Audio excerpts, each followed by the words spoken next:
My friend and I had been wandering around campus at Mesa State when we decided to take a mountain hike. The options were endless, but I had expressed one of my favorite hikes in the San Juan Mountains.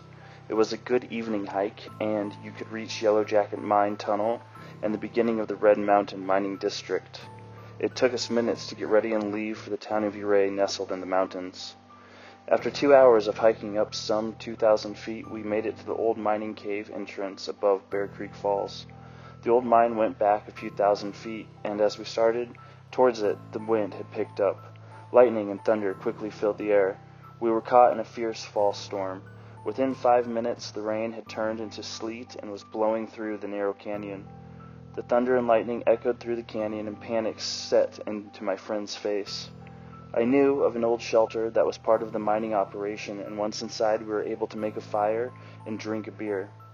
Getting out of the rain was my top priority, and the small fire and half a beer helped reset our spirits. We had been waiting for the storm to pass, and it had grown darker with the setting sun. After a while, I thought that the storm might not let up, and we would have to hike down from the mountain in the middle of now what would be considered a whiteout in the dark. During the short time with the fire, over a foot of snow had fallen on the trail. The flakes of snow were big and wet, and I knew that before we reached the car, our feet would be soaked. The time to leave was now or never. The trail had become hard to see in some places and marked only by the opening between pine trees. It was a powerful display of how fast weather can accumulate in the mountains and destroy what you're doing. The wind and sleet made everything slippery, and once the snow started to accumulate, it turned everything into ice.